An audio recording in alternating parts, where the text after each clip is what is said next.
ඉතින් පින්වත්නි ඇබ්බැහි වීම කියන කාරණාව මම මුලින් මතක් කළා. හොඳ දේවල් වලටත් ඇබ්බැහි වෙලා ඉන්නවා, නරක දේවල් වලටත් ඇබ්බැහි වෙලා ඉන්නවා.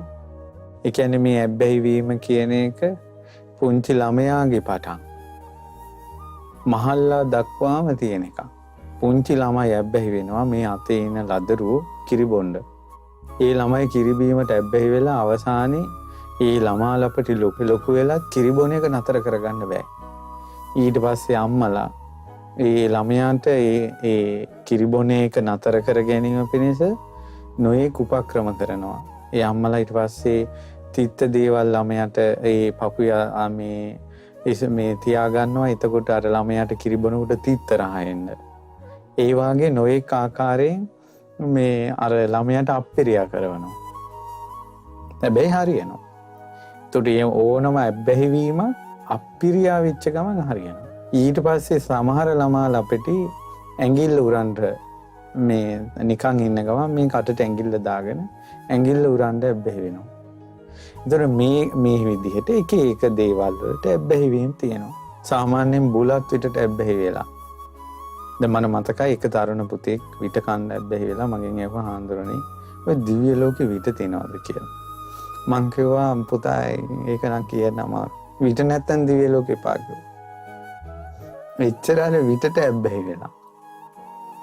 ඉතින් ඒ වගේම සුරාවට ඇබ්බැහි වෙලා නතර කරගන්න බැරුව අම්මෝ හරියට පවුල් වල බොහෝ දෙනා දුක් විඳිනවා. සුරාවට එක්කෙනෙක් ඉන්න ඇබ්බැහි වෙලා නතර කරගන්න බැරුව.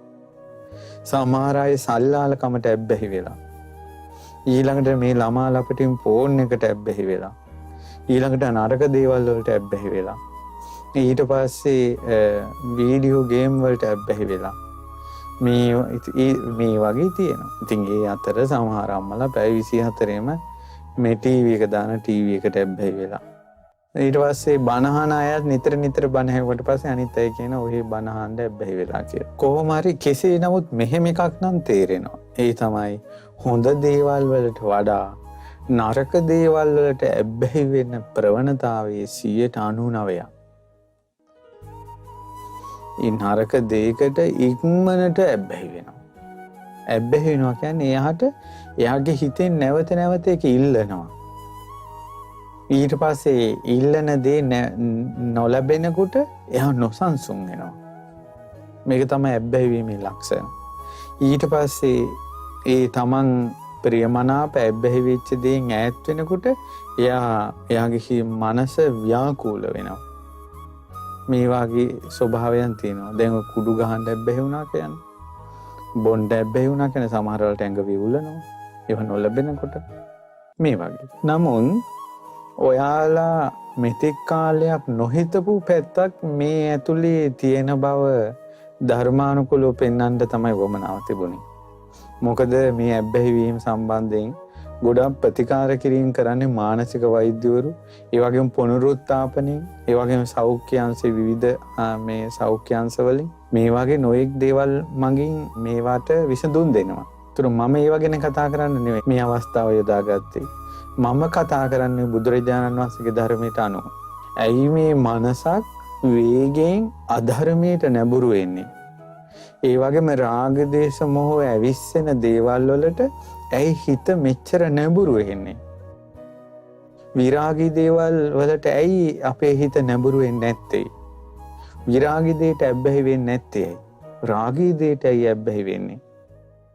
ඉතින් මේ පිළිබඳව තියෙන ඊටමත් වටිනා විස්තරයක් ධම්මපදයෙන් උපුටා දක්වන්නයි මෙච්චර පසුබිමක් මේ තහන් කතාවේ හැදුවේ. ඒ තමයි ඔබ අහලා ඇති ධම්මපදයේ මල වර්ගයේ තියෙන ගාථා රත්නය. ඒ ගාථා රත්නය තමයි නත්ති රාග සමෝ අග්ගී නත්ති දෝෂ සමෝ ගහෝ නත්ති මෝහ සමංජාලං නත්ති තණ්හා සමානන්දි. හරි ලස්සන විස්තරයක් තියෙනවා. මේ ඇබ්බැහි වීමේ පසුබිම ගැන මේ දේශනාවේ හොඳට විස්තර වෙනවා. ඒ තමයි පින්වත්නි මේක බුද්ධ කාලේ සිද්ධ වෙච්ච දෙයක්. බුදුරජාණන් වහන්සේ ජීවමාන කාලේ බුදුරජාණන් වහන්සේගෙන් ධර්මය අහන්න ඕන කියලා සවැත් නුවරට උපාසකයෝ 5 දෙනෙක් ආවා. ඇවිල්ලා බුදුරජාණන් වහන්සේගෙන් ධර්මය අහන්නට මෙහාලා බුදුරජාණන් වහන්සේට වන්දනා කළා. දැන් ඉඳගත්තා.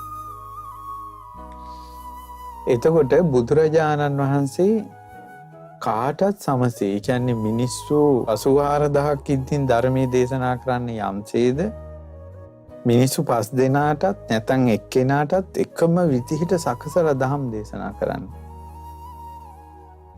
බුදුරජාණන් වහන්සේ දුප්පත් කෙනාට එක විදිහේ බණකුත්, පොහොසත් කෙනාට එක විදිහේ බණකුත් නැහැ.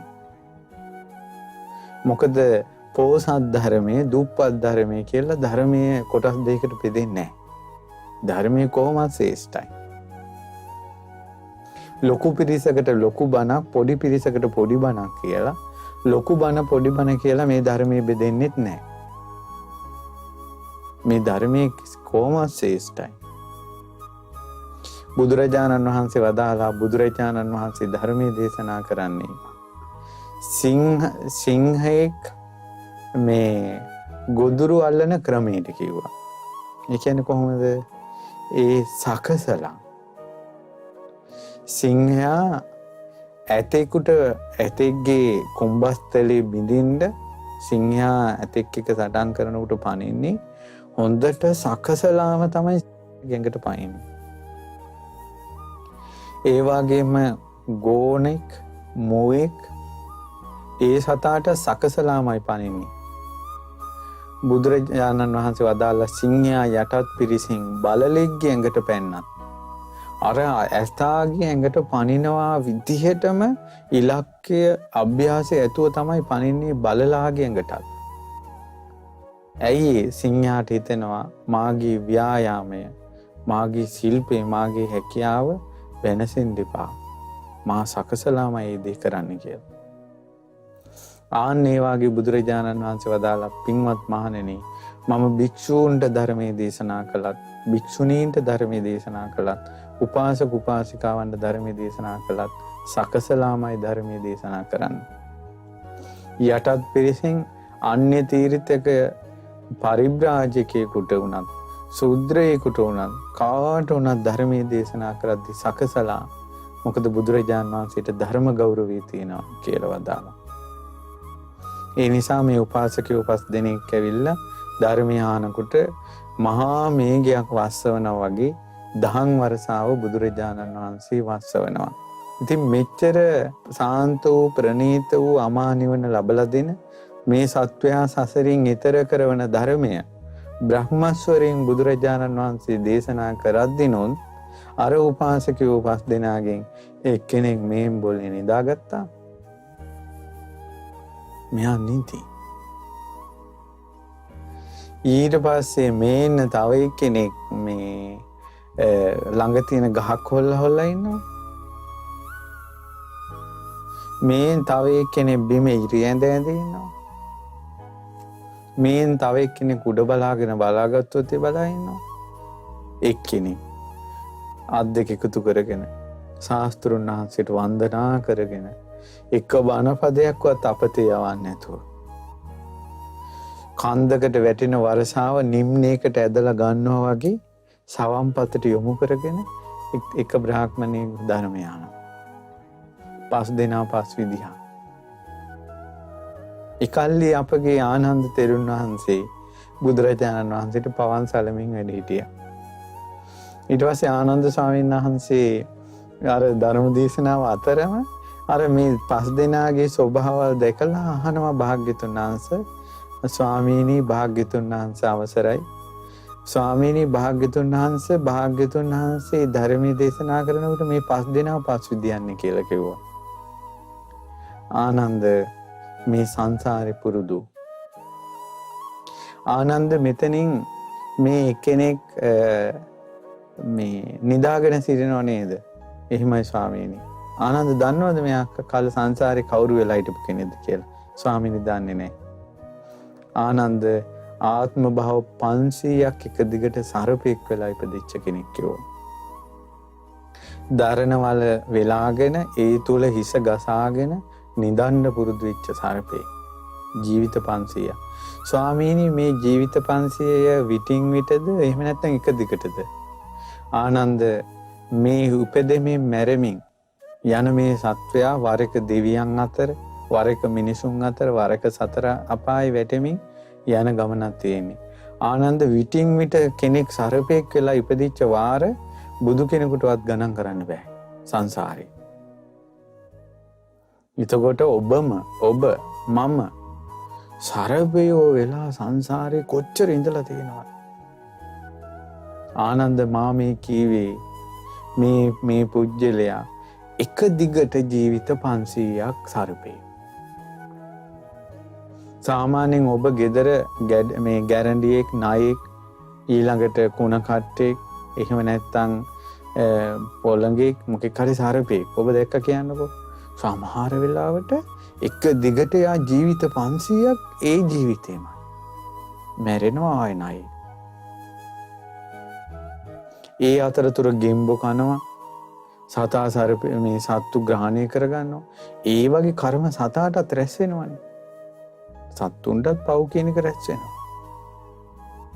එතකොට ඒ වගේ කර්ම වලින් තව උපදිනවා. ඊළඟට සර්පයාගේ රුචිය මනාපේ තියෙන්නේ තමන්ගේ සර්ප ජීවිතේටමයි. ඔහු ගුලක් සොයාගෙන යනවා. ඔහු ඉන්න තැනක් හොයනවා. ඔහුට ගොදුරක් හොයනවා. ඔහු යපෙන්න හොයනවා. ඔහු සර්ප ජීවිතයට ආස කරනවා. ඉතින් ඒ නිසා නැවත සර්පය වෙලා ඉපදිනවා. බැරි වෙලාව සර්පෙක් වෙලා ඉපදුනොත් නම් ඉවරයි. ඉතින් පින්වත් ආනන්ද සර්පෙක් වෙලා ඉපදිලා ජීවිත 500ක් ආනුභාව 500ක් ඉපදිලා නිදාගෙනවත් දැන් කලාතුරකින් මිනිසෙක් වෙලා ඉපදිලා පින්වත් ආනන්ද තවමත් නිදි කියෝ. බුදුරජාණන් වහන්සේ ඔය විස්තරේ කියනකොටත් ඒ මිනිසයා නිදි. බලන්නකෝ සංසාරේ. බුදු කෙනෙක් දැක සමහර අය බුදුන් දකිත්වා කියනවා. ඔය බුදුන් දැකලා නිදාගෙන ඉඳලා තියෙන්නේ. ඒ නිසා මේ බුදුරජාණන් වහන්සේ දැක්කා හෝ නොදැක්කා හෝ උතුම් චතුරාර්ය සත්‍ය ධර්මය අවබෝධ කරගෙන මේ සංසාරයෙන් නිදහස් වෙනවා කියන ප්‍රාර්ථනාව අදවතේ තියෙන්නට ඕනේ. ඊට පස්සේ අහනවා ස්වාමීනි භාග්‍යතුන් වහන්සේ මේ අනිත් එක්කෙනා ඉරි ඇඳින්නේ. ඊට පස්සේ බුදුරජාණන් වහන්සේ දේශනා කරන ආනන්ද ඔය මේ කෙනා සංසාරේ ජීවිත 500ක් එක දිගට ගැඩවිල්ලක් වෙලා ඉපදිලා. ඊට පස්සේ ස්වාමීනි එක දිගටද විටින් විට ආනන්ද විටින් විට ගැඩවිල්ල වෙලා කෙනෙක් ඉපදෙනවා කියන එක ගණන් කරන්න බෑ. මේ සංසාරේ මේ පුද්ගලයා එක දිගට ගැඩවිල්ලක් වෙලා. ඔයාලා කිව්වට විශ්වාස කරන්නේ නැහැ පින්වත්නි. බුදුරජාණන් වහන්සේ ආනන්ද ස්වාමීන් වහන්සේත් එක්ක මේ සාකච්ඡාව කරද්දිමුත් එහාට ගාණක් නැහැ. එයා ඒ විලාවෙත් ඉරිහැඳ. මේ ගැඩවිලි જાතියට හිතෙනවා කියනවා පින්වත්නි. එයාලගේ රුචිය කනවා හිමීට ලුකන්නේ. ඇයි හිමීට කන්නේ? ගැඩවිල්ලට හිතෙනවා කියනවා මම මේ විදිහට පොළොව කන්න ගියොත් පොළොව ඉවර වෙයි. මට කෑම නැති වෙයි. බලන්න මේ චූටි නූලක් වගේ ගැඩවිල්ලටත් හිතෙනවා. මෙහෙම සංසාරය. ඒතකොට චූටි ගැඩවිල්ලෝ ওই සත්තු අල්ලනවා. උදැල්ලට අලවංගොට කෙටෙනවා, තැලෙනවා, පොඩි වෙනවා. සත්තු කනවා. කූඹි වට කරගෙන පෙරලගෙන ගැඩවිල්ලෝ කනවා. ඊළඟට කුකුලෝ ක්‍රෝමීන් කුරුල්ලෝ ඒ ගැඩවිල්ල කනවා. ඊට පස්සේ මැරිලා ගිහලා ආයෙත් ගැඩවිල්ල එක්කලා ඉපදෙනවා. සමහර ජීවිත 100 ගණන් 1000 ගණන් එක දිගට ඉපදෙනවා. මේ ළමාලා අපිට දැන් ෆෝන් ඔබ ඉන්නවා. මේවා දන්නවද? මේවා අහලවත් තියෙනවද? ඒ නිසා මේ දුගතියකට වැටුනොත්, නරක ලෝකෙට වැටුනොත් ඉවරටම ඉවරයි. පින්වත් ආනන්ද මේ විදිහට පොළොව හාර ජීවිත ආත්ම භාව 500ක් ඉඳලත් ඇති වෙලා නැහැ. තවත් මේ ඉරි හඳිනවා කියෝ. තවත් මෙහෙම පවුරු ගහන්න බලන්නේ. පවුරු ගහනවා කියන එකට ඇබ්බැහි වෙලා. ආන්න නිදා ගන්නවා කියන එකට ඇබ්බැහි වෙලා ආන්න සංසාරේ දන්නේ නැහැ තමන්ගේ ජීවිතේ මේ වගේ පැත්තකට යන්නේ කියලා. ඊට පස්සේ බුදුරජාණන් වහන්සේ දේශනා කරනවා ආනන්ද අර ගහක් සොලව ඉන්න කෙනා. ඒ ගහක් සොලව ඉන්න කෙනා ජීවිත ආත්ම භාව 500ක් වඳුරු යෝනි ඉපදුනා. වඳුරෙක් වෙලා. ස්වාමීනි එක දිගටද විටින් විටද ආනන්ද මේ උපන් සත්වෙක් විටින් විට වඳුරු යෝනියක උපදිනවා. තිරිසන් ලෝකෙ උපදිනවා කියන එක ගණන් කරන්න බෑ. මේ පුජ්‍යල එක දිගට වඳුරෙක් වෙලා හිටිය ජීවිත 500ක්. කොහොමද? අත්ෙන් අත්තට පැන ජරා කරගෙන කොලාතු කමින් වැස්සට තෙමි ඒ වගේ මේ රංචු එක මේ කා කොටා ගනිමින් හූරමින් ලේ පිරා ගනිමින් මිනිසුන්ගෙන් බැට කමින් ජීවිත ආත්ම භාව 500ක් ඉඳ සිද්ධ වෙනවා. කොහොමද කර්ම? ඊළඟට තව සමහර වෙලාවට අපි දැන් ගමු මේ රුවන්වැලි මහසෑයි ඒ වගේ උතුම් ස්ථානවල බුද්ධ පූජාවක් යන්න ගිය ගමන් ඔන්න වඳුරු ටික පැනලා ඒව කනවා. ඒ වඳුරන් ටිකේ කර්ම සකස් වෙනවා. මා දුටුවා අපගේ මුගලන් මහරහතන් වහන්සේ එක්තරා දකින්නවා කපුටෙක්. ඒ කපුටගේ උස දිග පළල තියෙන යොදුන් 3ක්. ඒ කියන්නේ කිලෝමීටර 30ක් විශාල කපුටෙක්, പ്രേත කපුටෙක්. අහසේ පිච්චි යනවා. ඉතින් මුගලන් මහරහතන් වහන්සේ ඉරිදීන් කතා කරනවා ඒ කපුටත් එක්ක, പ്രേත කපුටගෙන්. කාක പ്രേතයා කියලා කියන්නේ. උඹ මොකද ඔය පිච්චෙන්නේ කියලා. කාශ්‍යප බුදුරජාණන් වහන්සේගේ ශාසනයේ සංඝයා පිණ්ඩපාතය කරගෙන ඇවිල්ලා එක්තරා මේ ශාලාවක හෝල් එක මේසයක් උඩ පාත්‍රයේ තියලා එතන ළඟ තියෙන ඇලට මූණ හොද අතපයයි මූණ හොදගෙන යනවා. ඒ අනාතරට ඉක්මනට කපුටෙක් ඇවිල්ලා අර හැම පාත්‍රයෙම ඩිංග කොට කනවා. අර ස්වාමීන් වහන්සේලා වඩිනකොට ඉක්මනට ගිල්ලා යනවා. මේකට පුරුදු වෙලා හිටියා, අබ්බැහි වෙලා හිටියා. සංඝයාගේ පාත්‍රවල තිබ්බ බත් කොටලා කාපු පාපේට බුද්ධාන්තරයක් කාක ප්‍රේතේ. කොහොමද කර්මය? දැන් ওই වඳුරෝ මාල් ටිකක් අරගෙන යනකොට පැනලා උදුරගෙන යනවා. බුද්ධ පූජාව කරනවා. කොහොම කර්ම සකස් වෙන්නේ නැතිද? අර සංඝයාට තිබ්බ පාත්‍රයෙන් කාලා. බුදුරජාණන් වහන්සේගේ බුද්ධ පාත්‍රයේ රම්මැලි සෑය ඉදිරියේ තියෙන. මේවා මොකවත් දන්නේ නැතුව වඳුරෙක් බුද්ධ පූජාව කණ්ඩේනකට පන්නනකොට මේ වයස ගාච්චි ළම්මලා කියනවා ප්‍රාණඝාතය කරන්න එපා, ඔවුන් පන්නන්න එපා, හිංසාව එපා කියලා. ඒ සතා නිරේ යන්නේක, ප්‍රේතෙක් වෙන එක වළක්වන්න ඒ සතා පන්නන එක පාපයක් නෙවෙයි. ඉතින් ඒ නිසා ওই විදිහට දැන් බලන්න සමහර ගෙවල් වල මිනිස්සු බලු පැට්ටු ගෙනල්ලා දානවා පන්සල් වලට. පන්සල කැත කරනවා, බෝමලුව කැත කරනවා, බෝධියට චූ කරනවා, තැන් වල කක්ක කරනවා. මේ විදිහට අර සුද්ධ භූමි අපවිත්‍ර කිරීමේ කර්මය සමහරවිට දාන ගෙනලා තිබෙව බල්ලෝ කාලා පයින්නවා. මේ ඊළඟට හැම තැනම මේ මැක්කෝ කෙනෙකුට බනහන්න බෑ ඇවිල්ලා. එතකොට කොච්චර පාපයක් ඒ සත්තුන්ට රැස් වෙනවා ඉතින්. අපි හිතුවේ නැතු උනාට. දැන් කොහොම හරි මේ බලන්න තථාගතයන් වහන්සේ දේශනා කරනවා පින්වත් ආනන්ද මෙයා ජීවිත 500ක් වඳුරෙක් වෙලා ඉපදිලා. ඒ කාලේ අත්ෙන් අත්තට පැනලා මේ ගස් කොළන් හොල්ලා ගිහිල්ලා තවම ඇති වෙලා නැහැ. දැනටත් මේ ගස් කොළන් හොල්ලා ඉන්නවා. පුරුදු වෙලා හැටි දැක්කද කියලා. පින්වත් ආනන්ද අර උඩ බලාගෙන ඉන්න මිනිසයා. ওই මිනිසයා ජීවිත 500ක් නැකති කෙනෙක්. නැකති කෙනෙක් කියන්නේ නැකත් තරුවොස්සේ මේ වේලාවල් හදන කෙනෙක්. එතකොට ස්වාමීනි විටින් විටද එක දිගටම කියව. තවමත් ඇති වෙලා නැහැ ආස දිහා බලාගෙන. ඔළුව හැරිලා තියෙන ආසටම.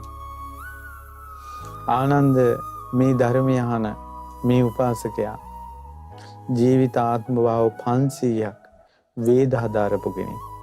කෙන මොහු යහපත් දේවල් මොනවද, කුසල් මොනවද, හොඳ දේවල් මොනවද කියලා හොයා ගිහිල්ලා තියෙනවා ජීවිතාන්ත බව 500ක්. එතකොට ඔහු ඒ ජීවිතවලදී යමක් කවුරු හරි කිව්වොත් මෙහි හොඳ දෙයක් යහපත් දෙයක් කියලා කන් යොමු කරගෙන අහගෙන ඉන්නවා. හොඳට අහගන්නවා ඒක. ඒ පුරුද්දම දැන් බුදු කෙනෙක් ළඟ ඉඳලා හොඳට අහගෙන ඉන්නවා. ඊට පස්සේ ආනන්ද ස්වාමීන් වහන්සේ අහනවා ස්වාමීනි භාග්‍යතුන් වහන්සේ මේ 5 දෙනාටම දැන් මේ භාග්‍යතුන් වහන්සේ සද්ධර්ම වර්ෂාව වස්සවද්දී මේ 5 දෙනාටම එක විදිහට ඇහෙන්නේ නැද්ද කියලා ඇහුවා. කියනවා ආනන්ද මේ ධර්මයේ තථාගත ශ්‍රී සද්ධර්මයේ කියන එක ඔක්කොටම එක විදිහට ඇහෙන්නේ නැහැ කිව්වා. පින්වතුනි මේක බුදු කෙනෙක් දන්නේ. අපි මේ ටීවී එකෙන් බණ කියනවා, රේඩියෝ එකෙන් බණ කියනවා. අපි හිතන්නේ ඔක්කොටම ඇහෙනවා කියලා. පින්වතුනි මේක ඇහෙන්නේ නැහැ එක විදිහකට ඔක්කොටම. ඊට පස්සේ ආනන්ද ස්වාමීන් වහන්සේ අහනවා ස්වාමීනි මේ එහෙම වෙන්නේ කොහොමද? දැන් මේ 5 දෙනෙක් එක ළඟ ඉඳගෙන ධර්මය අහනකොට 5 දෙනාටම එක විදිහට ඇහෙන්නේ නැත්තේ ඇයි කියලා ඇහුවා. ආනන්ද ඒකට හේතුවක් තියෙනවා කිව්වා.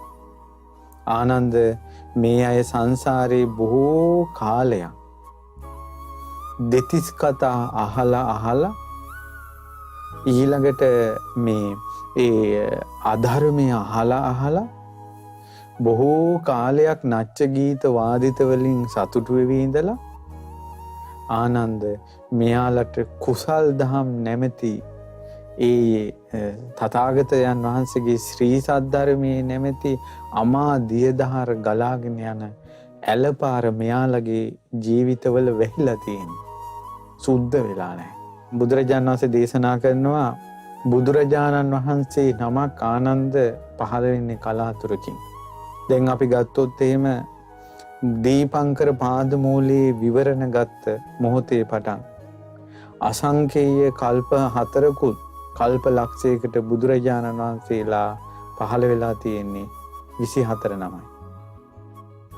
24 බුදුරජාණන් වහන්සේලා.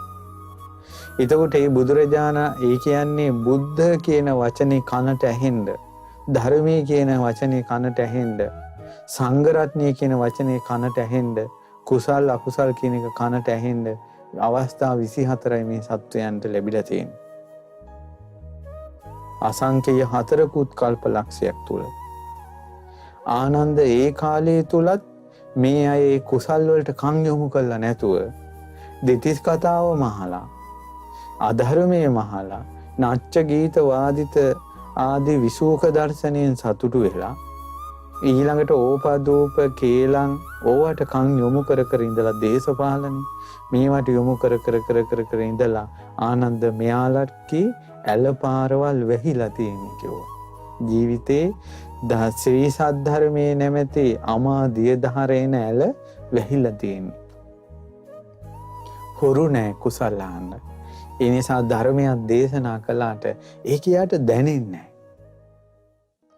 ඒ වචනේ යාගේ කන හරහා හදවතට යන්නේ නැහැ.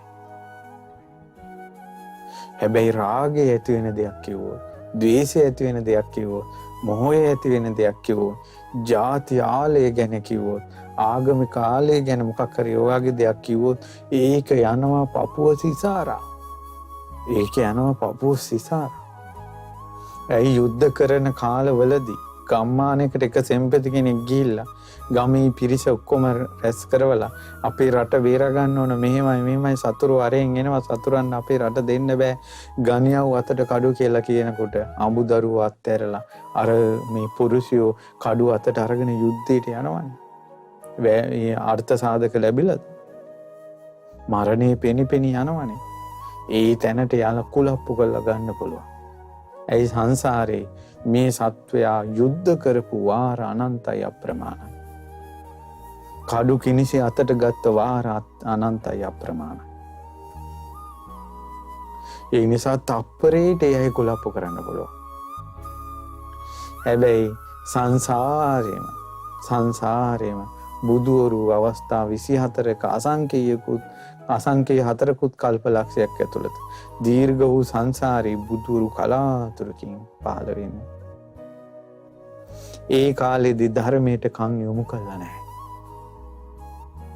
ඉතින් ඒ නිසා පින්වත් ආනන්ද මෙයාලගේ කන් වල දැන් මලකඩ බැඳිලා තියෙනවා. දෙතිස් කතාවට විතරයි සංවේදී. ඉතින් ඒ නිසා ඇල්ල පාරවල් සුද්ධ කරගෙන නැහැ. ඒ නිසා ඇත්තටම මේ ධර්මය අහනකොට නම් මට නම් හිතෙන්නේ පින්වත් මේ බණ අහන එකට ඇබ්බැහි වුණාට කමන්නේ. සිල් ගන්න එකට ඇබ්බැහි වුණාට කමන්නේ. ඒ ඇල පාර සුද්ධ කරගෙන තියාගන්න. ඒ සුද්ධ කරගෙන තියාගත්තට පස්සේ සත්පුරුෂයෝගේ ඒ ශ්‍රී සද්ධර්මයේ කන වැටෙනකොට ඒක හදවතට යනවා. හදවතට යනවා. ඒ අයට තමයි රහතන් වහන්සේලා දහම් දේශනා කරනකොට හදවතටම යනවා. කෙලෙස් කැඩිලා යනවා. ඊළඟට තථාගත සම්මා සම්බුදුරජාණන් වහන්සේ නමක්ගේ දර්ශනේ මුළු ජීවිතේම යොමු කරනවා සසර දුකින් අත් මිදෙන්න. ඒ සංසාරේ පුරුදු. ඒ නිසා බුදුරජාණන් වහන්සේ පිරිනිවන් පාලා අවුරුදු 2600ක් ගිය තැන අදත් ඔබ මේ විදිහට මහන්සි වෙනවා. අද පුම් පොයේ දවසේ මේ විදිහට ධර්මය අහනවා. මේ ඔබ ගත කරන ඔබ කැප කරන වෙලාව අපතේ යන එකක් නෙවෙයි. සම්මා සම්බුදුවරුන්ට ඔබ ජීවිතේ පුහුණු කරපු විදිහ පේනවා. බුදුරජාණන් වහන්සේ නමක් ලෝකෙට පහළ වෙන්නේ අපි වාගේ අහිංසක අසරණ සත්වයෝ සසර දුකින් එතර කරවන්න. ඒ සඳහා බුදුරජාණන් වහන්සේ අපි කරා වඩිනවා. අපිට ඕන උවමනාව කැපවීම සොයා යන්න ඕන. කිං කුසල ගවීසි කුසල් සත්‍ය යහපත අයහපත. විශේෂ කාරණාවක් තමයි බුදුරජාණන් වහන්සේ දේශනා කරපු පින්වත් ආනන්ද තුනුරුවන් කියන වචනේ හැමදාම ඇහෙන්නේ. මේ ධර්මයේ හැමදාම ඇහෙන්නේ. ඒ නිසා සංසාරේ අසංඛීය ගණන් කල්ප දැන් උදාහරණයක් ගත්තොත් විපස්සී බුදුරජාණන් වහන්සේ පහළ වෙලා සිකී බුදුරජාණන් වහන්සේ පහළ වෙනකොට කල්ප 60ක්. කල්ප 60ක් බුදවරු ලෝකේ නැහැ. කල්ප 60ක් පින්වත්නි කල්ප 60ක් බුද්ධ ධම්ම සංඝ කියන එක ඇහෙන්නේ. චතුරාර්ය සත්‍ය කියන එක වචනේ ඇහෙන්නේ. කුසල අකුසල ගැන ඇහෙන්නේ. කල්ප 60ක්. කල්පයක් කියන්නේ ලේසියද?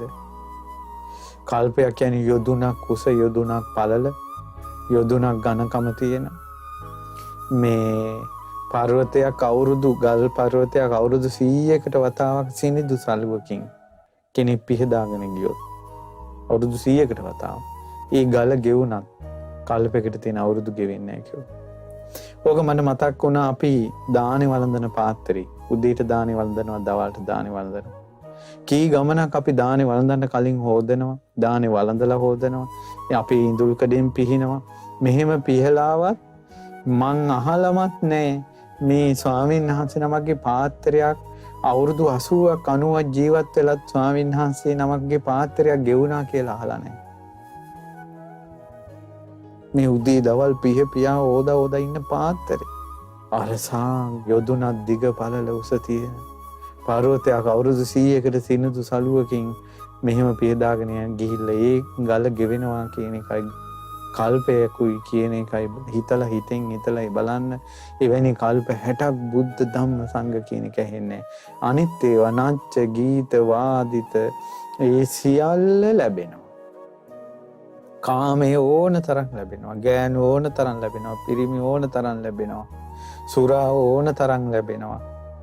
ඊළඟට මේ තියෙන කෙලි සෙල්ලම් නාඩගම් විකාර ඔක්කොම ටික ලැබෙනවා. තුනුරුවන් කියන එක විතරයි ඇහෙන්නේ නැත්තේ. මේ වාගේ කලාතුරකින් තුනුරුවන්ගේ හඬ ඇහෙනකොට බුදුරජාණන් වහන්සේගේ ධර්මය ඇහෙනකොට අර පරණ පුරුදු වලටම යනවා. මේ පුම් පොයේ දවසේ මේ බණ ටික ඇහෙනකොට තරුණ ළමා ලපටි කී දහහක් කී ලක්ෂයක් පෝන් ඔබ ඉන්නවද නිකන් වෙන විකාරවල කීයෙන් කී දෙනාද කන් යොමු කරගෙන බණ ටිකක් අහන්නේ මොනවා කරන්නද ලෝතුරා තථාගත අරහත් සම්මා සම්බුදුරජාණන් වහන්සේ ඉදිරියේ දසබල ඥාන විසරද ඥාන සබ්බඤ්ඤුත ඥාන සඩ් අසාධාරණ ඥාන වූ තථාගත බුදුරජාණන් වහන්සේ අනන්ත සම්බුදු ගුණයෙන් එබි අප්‍රමාණ ප්‍රාතිහාරයෙන් යුතු දහම් දෙසද්දි ඒ සත්වයෝ ඒ විදිහට නම් හිටියේ. අද කාලේ ගැන කවර කතාවද? අද කාලේ ගැන කවර කතාවද? ඉතින් බුදුරජාණන් වහන්සේ දේශනා කරනවා පින්වත් ආනන්ද මේ විදිහට උනේ සත්‍යයන් බොහෝ කාලයක් නත්ති රාග සමෝ අග්ගී මේ රාගේ නැමැති ගින්නෙන් පිච්චි පිච්චි ඉන්නේ ආනන්ද. දැන් මේ ෆෝන් සෙල්ලමින් මේ ගේම් සෙල්ලමින් මේ ඇබ්බැහිවීම් තුලින් රාග ගින්නෙන් නේද මේ පිච්චි පිච්චි ඉන්නේ. සමහර අම්මලා අඬලා දොඩලා කියනවා ස්වාමීනි පාන්දර 3යි 4යි 5යි මුන් නිදා ගන්නකොට මුගේ ඇස් කළු වෙලා ඇඟ වැහැරිලා ගිහිල්ලා මේ ෆෝන් එක බදාගෙන ඉතින් මේ ගිනි ගන්නවා මේ පිච්චෙනවා. බුදුරජාණන් වහන්සේ වදාලා පින්වත් මහණෙනි ඉරවල් 7ක් පායලා මේ මහා පෘථුවිය භවග්‍රේ දක්වා ගිනි ගන්න කාලයක් එනවා. සත්ත්‍ය සූර්යග්ගමන සූත්‍රය වදාළා. හැබැයි පින්වත් මහණෙනි ඒ ගින්න සිද්ධ වෙන්නේ කල්පයකට එක වතාවයි. ඒ වුණාට මේ රාගේ නැමැති ගින්නේ හැම වෙලාවෙම මේ සත්වයා පිච්චෙනවා. ඒ නිසා කල්පාග්ගිනියවත් කල්පේ අවසානට එන ගින්දරවත් සමාන නෑ මේ රාග ගින්නට තරම්. එච්චර පිච්චෙනවා, එච්චර දැවෙනවා. ඒ නිසා මේ බහ තේරෙන ඇඟින් දැනින් ඇති වෙන වයසේ පටන් මේ යන මහල්ලා දක්වා රාග ගින්නෙන් කෙලහලහලා වාසය කරනවා. රාගෙන් පිච්චි පිච්චි ඉන්නවා. දැවි දැවි ඉන්නවා. ඒවටම හරියන තාක්ෂණයකුත් ආවා. ඔක්කොම ළඟ තියෙන්නේ. හම්මෝ මේ මහමෙවුනාව ආරම්භ කළා දැන් අවුරුදු 20ක් 22ක්. මේ අවුරුදු 20 ප්‍රාතිහාරයක්.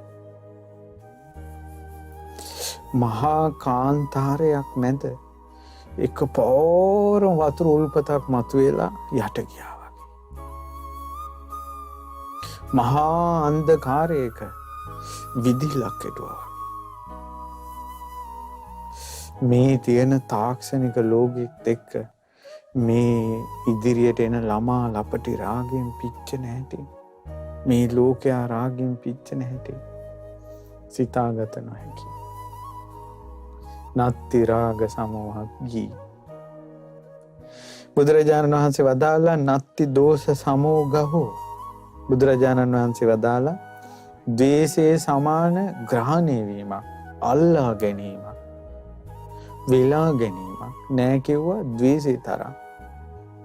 බුදුරජාණන් වහන්සේ වදාළා පිඹුරෙක් ඔතා ගත්තොත් ඒ පිඹුර ඒ මනුස්සයා ගිලලා එතනින් ඉවරයි ඒක.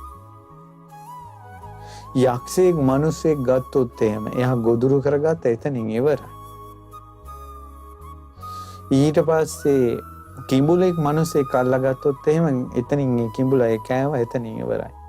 නමුත් මේ ද්වේෂයෙන් යමක් අල්ලගත්තොත් ජීවිත පලි අරගෙන එනවා. දැන් බලන්න අර කිකිලියෙක්ගේ බිත්තර කෑවා කියලා ඒ ගෙදර ගෑනු කෙනෙක් කිකිලි වෛරයෙන් මැරුණා. ඊට පස්සේ ඒ ඊළඟ එක්කෙනා ඔන්න මෙයා මේ පූසෙක් වෙලා බැලලියක් වෙලා ඉපදුණා. අරයා මීයක් වෙලා ඉපදුණා. මේ විදිහට ඔන්න කනවා. ජීවිත කකා එනවා. එක එක්කෙනා පාන්න මේ පලි ගන්න චේතනාව. ඒ අල්ලා ගත්තොත් ඒ අල්ලා ගැනීම ලීසි නෑ.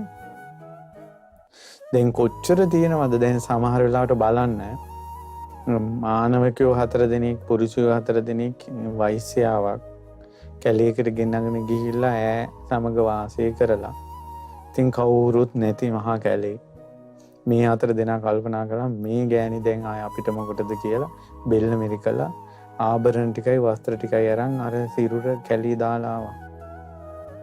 ඒකට අර ගෑනු කෙනා වෛර බැඳගත්තා. තොපි මගෙන් සතුටු වෙලා මාව මැරුවා මං උඹලගෙන් උපනූපන් ජීවිතේ පරිගන්නවා කියලා.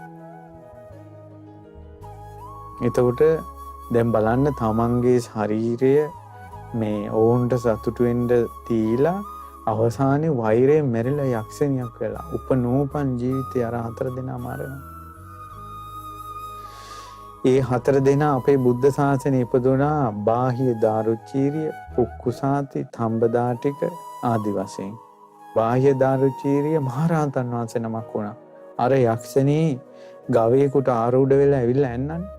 තම්බදාටිකත් ඇඳේ ඉතින් ගවයෙකුට ආරූඪ වෙලා යක්ෂණී ඇවිල්ලා ගියතුට ඇවිල්ලා ඇනලා තියෙනවා. මරලා තියෙනවා. පුක්කුසාති අනාගාමී බවට පත් වුණා. ඒ උත්තමයාටත් ඇන්නා. රහතන් වහන්සේ නමක් ඝාතනය කරපු ආර්ය ශ්‍රාවකයෝ ඝාතනය කරපු දැන් තම්බදාටික සෝවාන් වුණා. ආර්ය ශ්‍රාවකයෝ ඝාතනය කරපු කර්මය අර යක්ෂණීට ආවා. දැන් වැරද්ද ඒ දෙන්නගේ ඔය සිද්ධියේ මුල බලනකොට වැරද්ද උනේ කාගෙන්ද? වැරද්ද උනේ අර පිරිමි ටිකගෙන්නේ. නමුත් මේ පිරිමි ටික සංසාරයෙන් එතර වුණානේ. ඒකට ආනන්තයිර පාප කර්ම රැස් කරගත්තන යක්ෂණී. ඒකට හේතුව ඇයි? එතන වැරදි කාම සේවනයේට වැඩිය බලවත් වෙලා ආවා අරයාගේ වෛරේ. තරහා. මේ ද්වේෂය කියන එක තරම් ග්‍රහණයක්. අල්ලා ගැනීම තවත් ලෝකේ නැහැ කියෝ. ඉතින් ඒ නිසා ඔය සමහර ළමයි ආදරෙන් වෙලිලා කතා කරලා බැඳිලා ඉන්නවා. තමන්ගේ අරමුණ ඉෂ්ට නොවෙනකොට තමන්ට ඕන විදියකට නැතිකොට හිතේ වෛරය අර පලි ගන්නවා කියන චේතනාවෙන් තමන් ආදරය කරපු කෙනාම ජීවිතේ තමන්ට පලි ගන්න යක්ෂණී යකා වෙන්න පුළුවන්. මොකද කරන්නේ? දැන් ওই සංසාරේට කිසිම බයක් නැතුව රාගය සංතරපණය කර ද්වේෂය සංතරපණය කර චූර්ණකේ ඉන්න ඕන කියලා ජීවත් වෙනවා නම් ඔය ඔක්කොටම කැමති වෙලා ඔය ඔක්කොම කරගහගෙන යන්න. මොකද කරන්නේ? මෙච්චර දේවලුත් කියනකොට මම නම් හිතන්නේ මේක මේ ඔක්කොටම හේ කියලා. බුදුරජාණන් වහන්සේත් වදාළානේ ඇල පාර කපාගෙන තියෙන්න ඕන කිව්වා තමන්ගේ ජීවිතේට ශ්‍රී සද්ධර්ම අමා දියවර යන්න ඒ ජීවිතේට. ඉතින් ඒ නිසා පින්වත්නි බුදුරජාණන් වහන්සේ ඊළඟට ඒ ගාථාවේ වදාළේ නත්ති මෝහ සමංජාලං. නත්ති මෝහ සමංජාලං. මෝහය සමාන දැලක් නැහැ. දැලකට අහුන කුරුල්ලන්ට ලීසියෙන් ගැලවෙන්න බෑ. දැලට අහුන මාළුවන්ට ලීසියෙන් ගැලවෙන්න බෑ. මකුළු දැලට අහුන චූටි කෘමියට ගැලවිලා යන්න බෑ. ඉතින් ඒ වාගේ වෙලාගෙන පැටලිලා අගක් මුලක් නැතුව මේ සත්වයා මෝහ දැලී සිටින්නේ. ඔහුයි නිදහසයි අතර තියෙන්නේ දැල. ඒ නිසා මේ සසරේ යන ගමනයි අමා නිවන නැමැති නිදහසයි අතර තියෙන්නේ මෝහය නැමැති දැල. මෝහය නැමැති දැල යම්කිසි කෙනෙක් ප්‍රහාණය කරනවාද, කපලා දානවාද, සිඳලා දානවාද, සුණු විසුණු කරලා දානවාද, ඔහු අමා නිවනටපත් වෙනවා. බුදුරජාණන් වහන්සේ වදාලා නත්ති තණ්හා සමා නදී. තෘෂ්ණාව තරම් සමාන නදියක් නැහැ. පින්වත් මානනි, මේ ලෝකේ තියෙන නදී, පින්වත් ආනන්ද, මේ ලෝකේ තියෙන ගංගා නදී වේලාවකට පිරෙනවා, වේලාවකට උතුරා යනවා, වේලාවකට සිඳී යනවා, වේලාවකට සිහින්දිය දහර ගලාගෙන යනවා. දැන් අපි බලන්නකෝ දඹදිව ගිහිල්ලා තියෙන කෙනෙක් ඉන්නවා නම් පාටලිපුත්‍ර, ඒ කියන්නේ පැට්නාවල ඉඳලා විශාලාමා නුවරට යද්දී කිලෝමීටර් 9.5කට වඩා දිග පාලමක් හම්බ වෙනවා. ඒ සම්පූර්ණ පාලම ගංගානම් ගඟ උඩින් යන්නේ. එතකොට අපි පාලමත් එක්ක කතා කළොත් එහෙම ගංගානම් ගඟම තියෙනවා කිලෝමීටර 9.5කට වැඩිය පළලට. ඔය ගංගා පුංචිය කිව්වා. ගංගා, යමුනා, චිරවති, සරබු, මහි මේ ආදී ගංගා පුංචි. ලෝකේ තියෙන ලොකුම ගංගාව තමයි තෘෂ්ණාව. ඒ තෘෂ්ණාව කියන ගංගාව හිඳෙන්නෙත් නැහැ. උතුරලා පිටාර ගලන්නෙත් නැහැ. මදි වෙන්නෙත් නැහැ. ඇති වෙන්නේ නැහැ. තණ්හා ගඟ ගලාගෙන යනවා. බලන්න අපේ මව් නොවිච්ච කෙනෙක්, පියා නොවිච්ච කෙනෙක් සංසාරේ නැහැ. බිරිඳ නොවුන කෙනෙක්, ස්වාමියා නොවුන කෙනෙක් හොයාගන්න නැහැ. දරුවෙක් දුවෙක් නොවිච්ච පුතෙක් නොවිච්ච කෙනෙක් හොයාගන්න නැහැ. එහෙම යද්දිනොත් මේ තරුණ ළමයි ගෑනු ළමෙක් හොයාගෙන යන්නේ, ගෑනු ළමෙක් තරුණ පුතෙක් හොයාගෙන යන්නේ මේ ප්‍රේම් හබ, මේ ෆෝන් වලින් තියෙන සෙල්ලම් ජීවිතේ පළවෙනි වතාවට කාන්තාවක් හොයනවා වගේ, සංසාරේට පළවෙනි වතාවට පිරිමියෙක් හොයනවා වගේ. ඊළඟට දරුවන් සම්බන්ධ ප්‍රශ්නවලදී ඒ දෙමව්පියෝ කටයුතු කරන්නේ ජීවිතේ පළවෙනි වතාවට ළමයෙක් ලැබෙනවා වගේ. කොච්චර දරුවන් වැදුවත්, කොච්චර දරුවන් ලැබුණත් එපා වෙන්නේ නැහැ. මිනිස්යාගෙන් දුක්ඛං කටළු වෙද්දී ඔබ නම් එපා කියනවා මිසක්කා පිරිමි ජාතියම අපිරිය වෙන්නේ නැහැ. එක්කෙනෙක් ප්‍රතික්ෂේප කරලා තව එක්කෙනෙකුට බැඳෙනවා. මේ තෘෂ්ණාව කියන නදියේ ස්වභාවය ඒකයි. ඉතින් බුදුරජාණන් වහන්සේ මේ ගාථාව විස්තර වශයෙන් වදාලා. නත්ති රාග සමෝ අග්ගී, නත්ති දෝෂ සමෝ ගහෝ, නත්ති මෝහ සමං ජාලං, නත්ති තණ්හා සමානදී. මේ ගාථාව දේශනා කරනකොට අර උපාසකයා එතනදී මේ හිටිය ආසනයේම සෝතාපන්න ඵලයටපත් වුණ ධර්මය අහගෙන හිටපු කෙනා. මෙච්චර හරියක් වෙනවා අර 4 දිනක් තවම දන්නේ. ඊට පස්සේ අර උපාසකයා තමයි නැගිටලා අපි යන් කියලා අර 4 දිනාට ඇඟට තට්ටුවක් දාලා ගෙන්නගෙන ගියේ. මෙහෙමත් සංසාරය. සමහර ඉන්නවනේ බනහන් ඉඳ ගන්නවා එහෙම ඇස් දෙක පිය වෙනවා. ඊට පස්සේ අවසානයේ දෙවියන්ට පින් දීලා සාදුකාරයට නැගිටිනවා. අනේ ඉක්මනට හාන්දුරුව බණ ඉවර කළා කියලා නැගිටිනවා. ඊට පස්සේ ලැජ්ජාවටත් එක කියනවා හොඳ බණ කියනවා. මොකක්ද ඒ හොඳ බණේ කියලා අහපු ගමන් මතක නැහැ. අනිවා මතක නැහැ. අපි වයසයි නේව. මෝනිච්චාව දානවා. සංසාරේ මතක තියාගෙන ඉන්න. සිල් ගන්න ගිහිල්ලා බුදියා ගන්න පුරුදු වුණොත්, බණ අහද්දී බුදියා ගන්න පුරුදු වුණොත් මේක සංසාරෙට යනවා. බුදු කෙනෙක් ධර්මයේ දේශනා කරද්දී මොත් නිදාගෙන ඉඳීවි. ඉතින් ඒ නිසා මේ විදිහට මතක තියාගන්න ඒ ගාථා වැසුරින් මම ඇත්තටම තවත් විස්තර කරන්න ඕන කියලා හිතුවා මේ ඇබ්බැහි වීම ගැන. රාග දේශ මොහේට ඇබ්බැහි වෙලා මේ අපි එක එක නම් වලින් කිව්වත්, ඒ කියන්නේ අපි සුරාවට ඇබ්බැහි වෙලා, ස්ත්‍රීන්ට ඇබ්බැහි වෙලා, පුරුෂයන්ට ඇබ්බැහි වෙලා, ෆෝන් එකට ඇබ්බැහි වෙලා, වීඩියෝ ගේම් වලට ඇබ්බැහි වෙලා, ඊළඟට තව මොන හරි දේවල් වලට ඇබ්බැහි වෙලා කිව්වට ඔය මොන ඇබ්බැහි වීමක තුලින් වුණත් ඇතුලේ වැඩ කරන්නේ රාගය, ද්වේෂය, මෝහය. ඒ නිසා මේවට ඇබ්බැහි වෙලා මේ යන සංසාරය ඇත්තටම අපිට සතුටු වෙන්න පුළුවන් යම් විදියකින් හරි. ওই වාගේ සංසාර ගමනකදී අපිට බණ අහන්න හිතුණානේ, ආස හිතුණානේ. අපිට පොයට සිල් ගන්න ආස හිතුණානේ. අපිට පැවිදි වෙන්න ආස හිතුණානේ. මේක නම් අපිට සංසාරේ සතුටු වෙන්න පුළුවන් කාරණාවක්. ඇයි මේ හුරුව වරදින්නේ නැහැ. ඔබ මේ පොයට ධර්මය අහන එක, ඊළඟට හැමදාම ධර්මය අහන්න පුරුදු වෙච්ච එක වරදින්නේ නැහැ.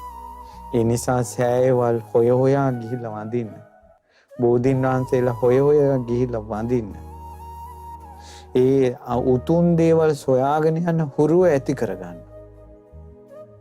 ධර්මය අහනකොට වැරදි අඩුපාඩු අත්හරිනදී හුරු කරගන්න. දැන් මට හිතුනේ පින්වත්නි, දැන් තමන්ගේ ජීවිතේ තියෙන වැරද්දක් කියලා කියන්නකෝ. මේ වාගේ ධර්ම දේශනාවක් අහලා ඒ වැරද්ද කෙනෙක් අත්හරිනවා නම්, මේ වාගේ ධර්ම දේශනාවක් අහලා කවුරු හරි කෙනෙක් වැරද්දක් අත්හරිනවා කියලා හිතන්නකෝ. එහෙම වැරද්දක් අත්හරිනවා නම් මේ සංසාරේ ගොඩාක් කරදර දුක්ඛං කටළු මැද්දේ පැවිදි වෙලා අපි ධර්මයේ දේශනා කරද්දී අපේ බණකුත් අහලා මෙහෙම වැරදි අඩුපාඩු අත්හැරලා ධර්මයට එන්න උත්සාහ කරනවා නම් ඒ කෙනා දෙව්ලොව ඉපදිච්ච ගමන් මාර්ගඵලලාභී දිවුරු ඉදිරියේ දමනය වෙනවාමයි. රහතන් වහන්සේලා ඉදිරියේ දමනය වෙනවාමයි. බුදු කෙනෙක් ළඟ නම් දමනය වෙනවාමයි. අද කාලෙත් අපේනොත් බනහලා කෙනෙක් ජීවිතය යහපත් පැත්තට ගන්නවා නම් බුදු කෙනෙක් ළඟ ධර්මය අවබෝධ කරනවා කියන එක සිද්ධ වෙනවාමයි. ඒ නිසා පින්වත් දරුවනි, මේ ඔබට කියන්නේ ඔබගේ ජීවිතේ මොකක් හරි අඩුපාඩුවක් දැම්ම අත්හැර ගන්න. මේ හැබ්බැහිවීම අත්හැර ගන්න. ධර්මය අහලා. ධර්මයේ ඉදිරිය අත්හැරියා කියන්නේ ඔබට බුද්ධ ශාසනය වරදින්නේ. මම එකට හොඳ උදාහරණයක් කියන්නම්. අපේ අඟුලිමාලයන් වහන්සේ සංසාරේ ඉපදිලා හිටියා පෝරිසාද බ්‍රහ්මදත්ත රජුරු. ඒ රජුරවන්ට දවසක් මිනි මස් කන්න ලැබිලා. ඒ කියන්නේ අරක් කැමියා ඔර රහසේ වෙන මසක් විදිහට මිනි මස් උයලා දුන්නා. ඒකට රහ වැටිලා ඇබ්බැහි වුණා. දැන් එයාට මිනි මස් ඕන.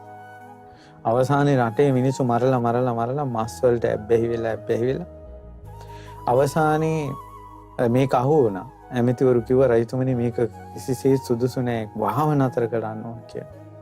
ඊට පස්සේ කිව්වා බෑ කියලා. ඊට පස්සේ කිව්වා එහෙනම් ඔබතුමා රටෙන් පිටුවහල් කරනවා කියලා. මම ඒකට කැමතියි කිව්වා. එතකොට තමන්ට 16000ක් 16000ක් දිව්‍ය අප්සරාව වගේ කාන්තාවෝ හිටියා අන්තපුරේ.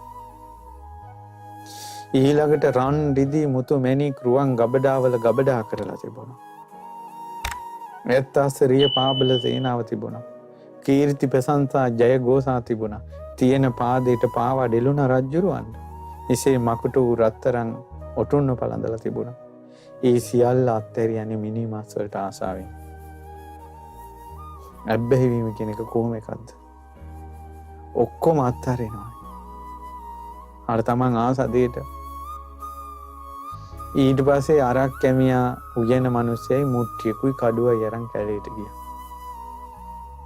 දවසක් මාස නැතුව උයා හිටපු අරක් කැමියා මරලා කෑවා. ඊට පස්සේ කොහොම හරි මෙයා ලෙඩ වෙලා මෙයා මේ දවසක් මෙයා කකුලේ උලක් කැනිලා නුග ගහකට බාරයක් වුණා මගේ කකුල සුව කරලා දෙන්න. මම මේ රාජ කුමාරවරු මේ 100කගේ බඩවැල් වලින් නුග ගහ වෙලනවා කියලා. නුග ගහ ළඟ වැටිලා හිටියා. නොකා නොබී වැටි හිටපු නිසාම කකුල තුවාලේ වේලිලා ගියා. මෙයා හිටියේ දෙයියෝ සුව කළා කියලා. බාරේ ඔප්පු කරන්න 99ක් රාජකුමාරවරු ගෙනල්ලා ගහේ එල්ලුවා. ඒ ගහේ දේවතා අපරමාණ කම්පාවකටපත් වුණා. සක්දෙවියෝ විකල්පයක් කිව්වා. සූතසෝම කියලා මහා රජ කෙනෙක් ඉන්නවා. එයාව ගෙන්නේ එයාට මෙයාව දමනය කරන්න පුළුවන්. ගහෙන් දෙයියා පෙනී ඉඳලා කිව්වා මේ සූතසෝම රජුරුවන්ගේ බඩවැලුත් ඕන කියලා. මෙයා සූතසෝම රජුරුවන්ගේ රාජ්‍යයට ගිහිල්ලා අරගෙන සූතසෝම රජුරු කරේ තියාගෙන අරගෙන ආවා. ඊට පස්සේ මේ අවසානයේ සූතසෝම රජුරු කිව්වා අනේ මම මේ එනකොට ගාථාවක් කියගෙන බමුණෙක් ආවා.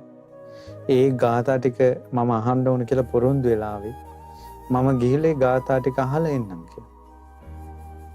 තුරු මේ සූතසෝම රජුගේ තේජසටත් එක්ක හරි ගිහිල්ලා එන්න කියලා පොරොන්දු අරන් යවුවා.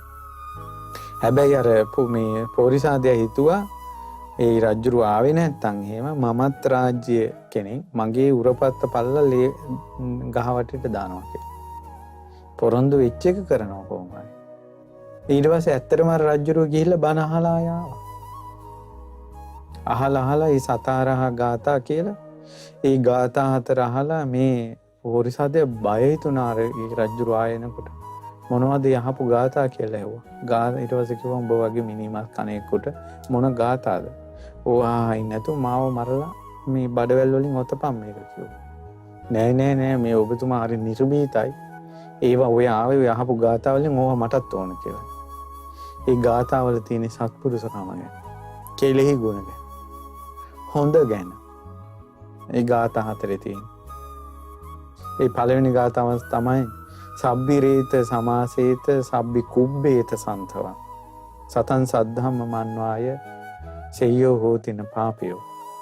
සත්පුරුෂයෝ ඇසුරු කරන්න ඕන. සත්පුරුෂයොත් එක්ක යාළු වෙන්න ඕන.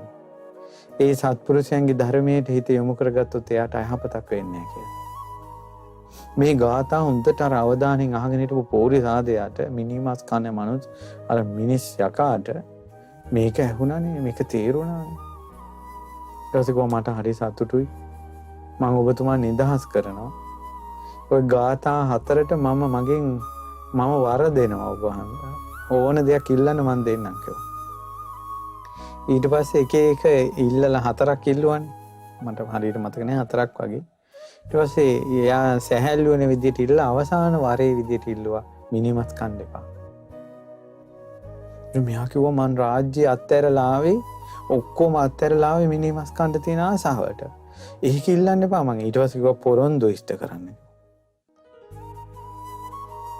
ඒ පොරොන්දු ඉෂ්ට කරන්න සත්‍ය වචනේ ඉදිරියේ අර ඔක්කොම අතෑරලා ආපු මිනිමස් කෑම නැවති මහා ඇබ්බැහිකම අත්හැරියා. අත්හැරලා ආපහු ආවා රාජ්‍යයට. මේ තමයි අංගුලිමාල. සංසාරේ වැරදි කළත් ආය අත්හැරියා. ඒ අත්හැරියා කියන ධර්ම ඉදිරියේ මේ බුද්ධ ශාසනය කොච්චර මිනිමෙර මරා හිටියා. බුදු කෙනෙක්ගෙන් එයාට නිවන ලැබෙන එක වළක්වන්න බෑ. අත්හැරලා සත්පුරුෂයන්ගේ වචන ඉදිරියේ අත්හැරලා සත්‍ය පොරොන්දු රැකලා අත්හැරලා. ඒ නිසා පින්වත් දරුවනේ, පින්වත් මිනිසුනේ, මේ කියන්නේ ඔබට යම් ඇබ්බැහිවීමක් තියෙනවා නම් ඒක අත්හැර ගන්න බැරි නම් ඒ ශ්‍රී අඟුලිමාල මහරහතන් වහන්සේගේ ධාතුන් වහන්සේලා 19ක් වැඩ ඉන්න ශ්‍රී අඟුලිමාල මහසෑය විරාජමානව වැඩ සිටින. ගිහිල්ලා ඒ උතුම් සෑය රජාණන් වහන්සේ ළඟ නල්ල තියලා පොරොන්දු වෙන්න සපත කරන්න. අනේ මේ උතුම් තේජස අධිෂ්ඨාන කරන්න ඔබ වහන්සේ සංසාරේ නොයෙක් ඇබ්බැහිවීම් සත්පුරුෂයෝ මුණ ගැහිච්ච වෙලාවේ සත්පුරුෂයන්ගේ ධර්ම ඉදිරියේ සත්‍ය රැකීම ඉදිරියේ අත්හැරිය බව සත්‍යයි. මේ උතුම් මහා සෑයේ අඟුලිමාල මහරහතන් වහන්සේගේ ධාතුන් වහන්සේලා 19ක් වැඩ ඉන්න බව සත්‍යයි. වරදින් වැළකෙන්න උවමනාව, ඇබ්බැහි වීමෙන් වළකින්න උවමනාව ඇතුවමයි මම මේ සෑය ළඟට ආවේ. සත්‍යයි. ඒ සත්‍ය අනුභවයෙන් මට වරද්ද හදාගන්න ශක්තිය දෙන්න. ආශිර්වාදය දෙන්න. කියලා සිහි කළා සපත කරලා අඟුලිමාල මහසෑය ළඟ පොරොන්දු වෙලා ගිහලා ඒ පොරොන්දුව රකින්න. උතර ඔබට අඟුලිමාල සෑයේ වැඩ ඉන්නේ, තේජස වැඩ ඉන්නේ පොරොන්දුවත් එක්ක. ඊළඟට මේ සියලු සත්වෝ තමන්ගේ වැරදි වලින්, අඩුපාඩු වලින්, ඇබ්බැහි වලින් අත්මිදුනේ බුදුරජාණන් වහන්සේ නිසා. අපගේ බුදුරජාණන් වහන්සේගේ වැඩිමනක් ධාතු වැඩ ඉන්නේ ද්‍රෝණයක් ශ්‍රී සර්වඥ ධාතු ස්වර්ණමාලී සෑය රජාණන් වහන්සේ තුල. ගාංවම් බුදු සිරුර නිර්මාණය කරමින් වැඩ ඉන්නේ බුදුරජාණන් වහන්සේගේ බුදු සිරුර විදියෙන් මැවිලා තියෙන රුවන්වැලි සෑය ඇතුලේ අදට. ඒ උතුම් සෑය ළඟ පොරොන්දු වෙන්න. ඒ නරක පුරුදු අත්හරින්න, මේ ඇබ්බැහි වීම අත්හරින්න ඔබට පුළුවන්. මතක තියාගන්න මේ ධර්මය අහලා මේ විදිහට ඔබ වරදින් අත්මිදුනොත්, ඇබ්බැහි වීමෙන් අත්මිදුනොත් එහෙම ඔබට බුද්ධ ශාසනය වරදින්නේ නැහැ. ඔබගේ සියලු කර්ම, මෙතෙක් ඔබ හොරෙන් කරපු දේවල්, ඔබ කරපු වැරදි, ඔබ කරපු පව් වැඩ, ඒ ඔක්කොම යට යනවා සත්පුරුෂ ධර්මයේ ඉදිරියේ ඔබ නිවැරදි වීම කියන කර්මයේ ඉදිරියේ. ඔච්චර මිනි මරපු අඟුලිමාල කෙනෙකුට නිවනක් ලැබුණේ කොහොමද නැත්තම්? ඒ නිසා ජීවිතේ දැන් ගොඩාක් අයට තියෙන එක තමයි මම මේ වෙනකොට වැරදි කරලා කියන එකනේ. ඔකට ලස්සන විස්තරයක් තියෙනවා. පින්වතුනි, ජීවිතේ කවදා හරි වැරද්ද කියන එක අත්හරින්න ඕන. වැරද්දෙන් මැරෙන්න එපා. කරන පාපෙන් මිදෙන්න නැතුව මැරෙන්න එපා. කරන පාපෙන් මිදෙන අවස්ථාව තමයි දැන්. බුදුරජාණන් වහන්සේ වදාළ ජීවිතේ පුංචි කාලේ හෝ තරුණ වයසේදී හෝ වැඩිහිටි හෝ තමන්ට තේරෙන තැනක කොයි වෙලාවෙද ධර්මයේ තේරුණ එතනදීන් වැරද්දක් අත්හරින්න ඕන. උදාහරණයක් ගත්තොත් බෝධි රාජකුමාරයා කියලා බුදුරජාණන් වහන්සේ කාලේ රාජකුමාරයෙක් හිටියා.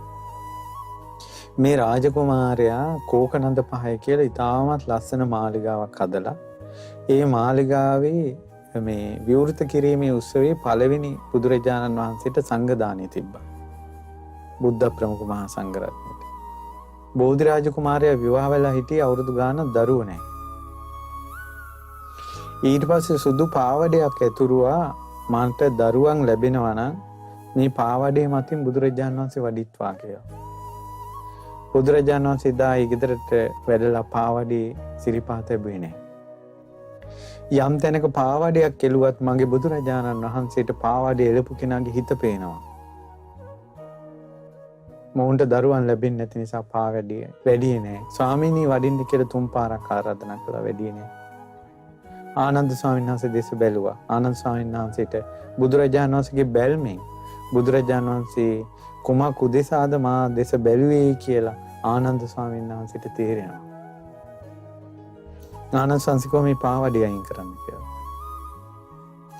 ඊට පස්සේ ගෙදර දානේ වළඳලා භාග්‍යතුන් වහන්සේගෙන් අහනවා බෝධිරාජ කුමාරයා ස්වාමීනි ඇයි පාවඩේ මතින් වෙඩියේ නැත්තේ? කුමාරයා ඔබගේ අදහස ඉෂ්ට වෙන්නේ නැති නිසා. ස්වාමීනි මාගේ අදහස ඉෂ්ට වෙන්නේ නැත්තේ ඇයි? බෝධිරාජ කුමාරය මීට බොහෝ කාලයකට කලින් ඔබත් ඔබගේ බිරිඳත් ওই දෙදෙනාම නැවක යද්දී නැව පෙරලිලා මුහුදේ ලෑල්ලක් මත එල්ලිලා දූපතකට සේන්දු වුණා.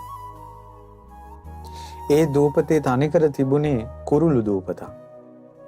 චූටි ගස්වල පවා බිම පවා පොඩි පොඩි කූඩුවල හැම තැනම බිත්තර. ඊට පස්සේ ඒ දූපතට ගිහිල්ලා කන්න දෙයක් නැති තැන අර බිත්තර කඩ කඩ කෑවා. ඊට පස්සේ ඔබ ඒ දූපතට හුරු වුණාට පස්සේ ඔබයි බිරිඳයි දෙන්නම අර චූටි පැටව් පුලුසා කන්න පුරුදු වුණා. මේ විදිහට මැරෙන කල්ම කුරුළු බිත්තරත් කුරුළු පැටවුත් කකා තමයි ජීවත් වුනේ. බෝධිරාජ කුමාරය ඔබ මුලින්ම මේක නැවැත්තුවා නම් මේ ඔබ ඒක නවත්තලා වෙන ආහාරයකට පුරුදු වුණා නම් ඔබට අද පුතෙක් ලැබෙනවා. අඩුම තරමේ ඔබගේ බිරිඳ හරි මේක හොඳ නෑ කියලා ඒ වැරද්ද නතර කෙරුවා නම් ඔබට දුවෙක් ලැබෙනවා. බෝධිරාජ කුමාරය මුළු ජීවිත කාලෙම ඒ වැරද්ද නතර කළෙත් නෑ. ඒ වගේම දෙන්නට දෙන්න වැරද්ද කියවගෙන ඒ වැරද්ද හදාගත්තෙත් නෑ. ඒ නිසා ඔබගේ ජීවිතේට ඒ ඔබ බලාපොරොත්තු වෙන දරු සම්පත ලැබෙන්නේ නෑ. ඒ වෙලාවේ බුදුරජාණන් වහන්සේ දේශනා කරනවා යම්කිසි පාපයක් කළොත් ඒ පාපය නතර කරන්න ඕන. Tamanට පුංචි කාලේ චූටි ළමයි කාලේ තේරෙනවා මං කරන දේ හොඳ නෑ. අවුරුදු 16 17 වෙනකොට තේරෙනවා මං කරන වැඩේ හොඳ නෑ. එතන නවත්තන්න ඕන. තරුණ වෙනකොට හිතෙනවා අවුරුදු 20 ගණන් වලදී හිතෙනවා මං කරන වැඩේ හොඳ නෑ කියලා. එතනින් නතර කරන්න ඕන. එතකොට වැඩි හිටි වුණාට පස්සේ යාට තේරෙනවා මං කරන වැඩේ හොඳ නෑ කියලා. එතනින් නතර කරන්න ඕන. ජීවිතේ මේ අවස්ථා තුනේ කොතනක හරි වැරද්ද නතර කළොත් එහෙම ඔබට විමුක්තියට බාධා වෙන්නේ නෑ ඒක. ඒ කරපු පාපේ. ඒ නිසා ජීවිතේ කවදා හරි තමන් කරන පාපෙන් අත් මිදෙන්න. සූරාවට ඇබ්බැහි වෙලා හිටිය සරකාණි කියලා කෙනෙක්. එයා ධර්මයේ නිතර අහනවා. මෙයාට තේරෙනවා තමන් බොනේ එක වැරද්දක් කියලා. නමුත් නතර කරගන්න බෑ ඇබ්බැහි වෙලා. මේ අතර එයා ලෙඩ වුණා. මෙයා ලෙඩ වෙනකොට මෙයා කල්පනා කළා නෑ මගේ මරණය කොයි වෙලාවෙද දන්නේ මම බොන්නේ නෑ කියලා. අවංකවම සමාදන් වුණා. එතකොට එයාට ඕනනම් බොන්න ගෙන්න ගන්න පුළුවන්. දැන් මෙයා ගෙන්න ගන්න. මෙයා සීලවන්ත කෙනෙක් විදිහට මැරුණා. බුදුරජාණන් වහන්සේ වදාලා මේ සරකාණි සෝතාපන්න වුණා කියලා. හේතුව ඔහු ධර්මයේ අහලා තිබ්බ චිත්ත ප්‍රසාදෙත් එක්ක අවබෝධයට බාධා වෙලා තිබ්බේ සුරාවට ඇබ්බැහි වෙලා තිබ්බ එක. ඒක ඔහු නැති කරගත්තා අවසාන මොහොතේ. ඒ නිසා යම්කිසි පාපයක් තමන්ගේ අතින් වෙනවා නම් ඒ පාපේ නතර කරන්න ඕන කවදා හරි. දැන් ඔබට ඒ පාපේ නතර කරන්න අවස්ථාව දැන්. පස්සේ නෙවෙයි. දැන් නතර කරන්න. දැන් ඔබ පුංචි වයසේ වෙන්න පුළුවන්, තරුණ වෙන්න පුළුවන්, වැඩිහිටි වෙන්න පුළුවන්, මාළු වෙන්න පුළුවන්. ඇති දැන්. පව් කළා ඇති දැන්. නෑ මේක ප්‍රශ්නයක් නෑ මං ටික කාලයක් ගියාට පස්සේ නතර කරනවා. නෑ තව ටික කාලයක් ගියාම හාමුදුරුවෝ කිව්වනේ ඉතින් ලෙඩ ඇඳේ ඉඳලා වක් කමන්නේ ඔක නතර කරගන්න කියලා. මං ලෙඩ වුණාම නතර කරනවා. එහෙම හිතන්න එපා. එක්තරා මේ සල් ගහක් යට මේ මාළුවා ඇටයක් සතෙක් ගෙනල්ලා දැම්මා. මාළුවා ඇටි කියන්නේ මාළුවා වැල කියලා වැලක් තියෙනවා. මේ වැල ගහක එතිලා ගිහිල්ලා ඒ ගහේ සම්පූර්ණයෙන්ම ඒ ගහට අර වැල බද්ධ වෙලා ඒ වැලේ මුල් වලින් ගහේ සාරේ උරනවා. අනිත් එක තමයි මේ මාළුවා වැලේ කොලේ තියෙන කෝපයක් වගේ. ඒතකොට ගොඩක් අතුපතර විහිදිලා අර කෝපයක් වගේ කොළ ටික මෙහෙම ඝනව හොඳට වැඩෙනවා හිමාලයේ තියෙන. ඒතකොට යම් දවසක වැස්සක් ආවොත් එimhe අර කෝප වගේ තියෙන කොළ ඔක්කොගෙන් වතුර පිරීලා ගහට ඔරොත්තු දෙන්නේ නැතුව ගහ කඩාන වැටෙනවා. මාළුවා වැල නිසාම ගහ කඩාන වැටෙනවා. ගහට ඔරොත්තු දෙන්න හයියක් නැහැ. ගහෙන් සාරෙත් උරනවා අර ගහ වැල. ඉතින් අර ළඟ හිටපු රුක් දේවතාවෝ ඒ සාල ගහේ මේ සල් ගහේ දේවතාවට කිව්වා දේවතාව ඔන්න දැන් මාළුවා ඇටයක් ඔතන වැටුණා. ඕක ඉක්මනට නෑ මේ අයින් කරගන්න නැත්නම් අනාගතයට ප්‍රශ්නයක් වෙයි. අර දෙවියා කිව්වා නෑ. ඕක දැන් මොනරෙක් හරි ඇවිල්ලා කනවා. ඔය සත්තු හරි ඕක කාලා දානවා. නැත්නම් මේ කැලේ ඉන්න වනපාලකයා හරි ඕක අයින් කළා දානවා. කියලා මෙයා පඬිතකම් කිව්වා. අනේ මොනරු කෑවෙත් නෑ. සත්තු කෑවෙත් නෑ. වනපාලකයා අයින් කළෙත් නෑ. ඒ මාළුවා පැලේ ලස්සනට වැඩිලා ගහේ ලස්සනට විල්ල ගියා. ලස්සනයි කොළේ. ඊට පස්සේ ආයෙ අර දෙවිවරු රැස්ලා කිව්වා දෙවිය ඔබටමයි කරදරයක් වෙන්නේ ওই මාළුවා වෙලා අයින් කරගන්න. ඊට පස්සේ ඔහෙලට ඉරිසියා දැහුවා මගේ මේ විමානේ ලස්සන කොළ තියෙන මාළුවා වෙලක් එතනවට ඔහෙලා ඉරිසියයිද කියලා ඇහුවා. දැන් ඔය වගේ නෙමෙයි අද කියන්නේ ඔය ආම්දුරු ඉගෙන ගන්න කාලේ ෆෝන් තිබෙන්නේ අරවා තිබෙන්නේ. දැන් ඇරියස් එකක් අල්ලනවා කියලා දැන් බයිනවා. දැන් අර දෙවියට වෙච්ච දේ. ඇයි උඹලා ඉරිසියාද? ඇයි ඔවා කියන්නේ? ඇයි ඔය සිල් ගැන කතා කරන්නේ? මේකයි කියලා. ඊට පස්සේ අර දෙවියා දැන් උන අනිත් දෙවිවරු නිහඬ වුණා. අර මාළුවා වැල් ලොකුවට වෙඩිලා අර ගහේ සාරේ ඔක්කොම උරාගත්තා. ගහ දුර්වල වුණා. අර මාළුවා වැල හොඳට වැඩුණා. වැස්සක් ආපු දවසක කඩාගෙන වැටුණා. දෙකද පස්සේ කියලා හිටපු එකෙන් අවසාන වෙච්ච විනාශය. ඒ වාගේ අපි දන්නේ නැතුව මේක පස්සේ කිව්වට අපි දන්නේ නැතුව අපි මේ අබ්බැහි වෙච්ච අයගේ ජීවිත තුළ ඒ ලියලන රාගය, ලියලන ද්වේෂය, ලියලන මොහය ඔබ නොසිතූ විනාශයක් කරා ගෙනියන්න පුළුවන්. පහුගිය දවස්වල වීඩියෝ ගේම් ගහන්න එපා කිව්වා කියලා පුතා තාත්තගේ බෙල්ල කැපුවා. ෆෝන් එක ගත්තා කියලා ළමයි බෙල්ල වෙල දාගත්තා. ෆෝන් එක ගත්තා කියලා දුව ගිනි තියාගත්තා. පහුගිය දවස්වල කොච්චර දේවල් අහන්න ලැබුණාද? මේ කීයක් හරි පොඩි සොච්චමකට ෆෝන් එකක් ගේනකොට මේකෙන් ආනන්තරීය පාප කර්මයක් මේ ළමයා කරගනී කියලා කවුරුත් හිතන්නේ. මාළුවා ඇටේ බිම වැටුණාට පස්සේ අනාගතේ මහ විනාශයක් වෙයි කියලා හිතුවේ නෑ වගේ. පැහැදිලිද? ඒ නිසා මේවා අගක් මුලක් නම් පේන්නේ පින්වත්නි මේ විනාශේ මොනවා වෙන්න යනවද කියලා අපිටවත් තේරෙන්නේ නැහැ. පුළුවන් විදිහට බේරෙන්න. මම ඒකයි කිව්වේ සමහර අය පින් කර දරුවෝ ලැබේවා කියලා පතනවා. අනාගතේ හරි මොනවා හරි පිනකින් අනාගතේ දරුවෝ ලැබෙනවා කියන්නකො. ඒ අයම තමන්ගේ අම්මගේ තාත්තගේ බෙල්ල කපයි. සී කල්පනාව නැහැ. කන්නේ නැහැ, බොන්නේ නැහැ, සී කල්පනාව නැහැ. මොකක් වෙලාද කියලා හිතා ගන්න බෑ. සංසාරේ පුරුදු වලට වැටිලා.